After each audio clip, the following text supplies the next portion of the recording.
Oh my gosh, is this thing on? Okay, well, you know what? I'm just going to tell you everything you need to know. Good night. Love you. I'm tired, I'm sleepy, and I am ready to share all of the interesting things that happened today. Let's get started really fast. Okay, so if I'm going to say the most exciting thing that happened today, it would be that I made some delicious cookies. Chocolate chip with grass fed butter. Very, very good. But the thing was, we didn't have butter. And we didn't have chocolate chips. So I had to drive to the closest store to grab them. And I did. And yeah, that took me like 3 hours to make them.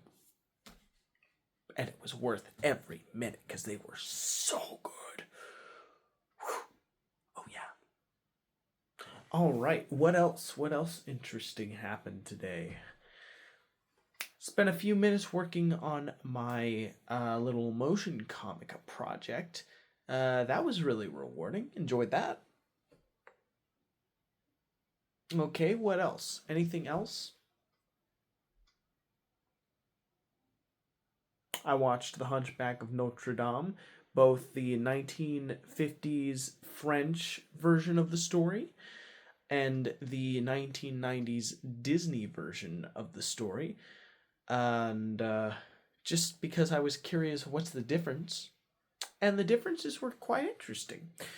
In the original Victor Hugo story, um, it's actually quite depressing because Quasimodo is portrayed as this really tragic character. He's like this complete, nearly deaf, dismembered hunchback character who has difficulty communicating due to his deafness, but also not being properly educated.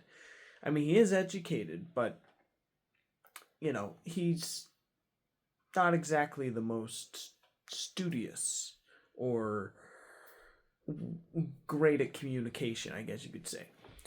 And the story is far sadder because he doesn't really know how to interact with society.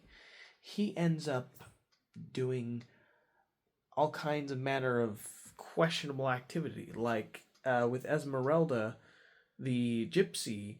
In the original story, he like when he sees her, he grabs like her and tries to take her back to his place of residence, which is the clock tower, or not clock tower, the bell tower. So yeah, he doesn't really have that clearly defined moral compass and humanity that he has in the Disney one. He's more of like detached, misunderstood, and doesn't really know how to interact with the world around him because he's been cut off from the world around him. Which drives home the fact that he is a more of an outcast than you would think. In the Disney film, he is an outcast, but it's more of a like normal kind of character. He's more of a normal character. He knows how to communicate better, and he knows how to articulate better. And he doesn't have that deaf problem either. So he's really just a regular guy who just so happens to be raised as a recluse and also has a deformed face and body. Whereas the original, it's not just the deformed face and body, but other factors that play into him being an uncomfortable character. And it's clear that in the original novel, characters are portrayed in much more of a gray light. In the Disney one, things are more black and white. Oh, he's the good guy, he's the bad guy. Let's go. But in the original story, there's shades. Like, there's reasons why everyone's doing what they're doing. Um, and they also do questionable things, and no one would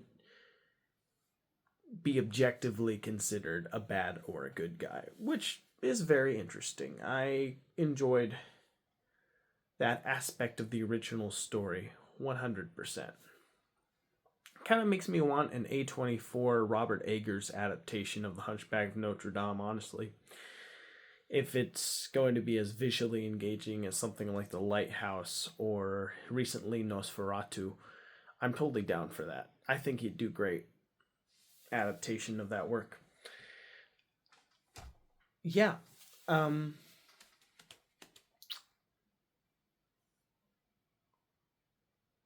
yeah, that's pretty much it. Anything else? No. No. Overall, it was a pretty good day off. I enjoyed it. Tomorrow I go back to work and it's going to be non-stop work from Thursday all the way to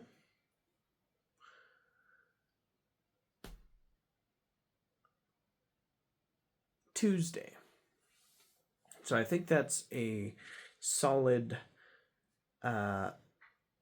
6 days of nonstop work, which is pretty cool. I am very grateful to have a job. Oh, yeah. Means I have the skills,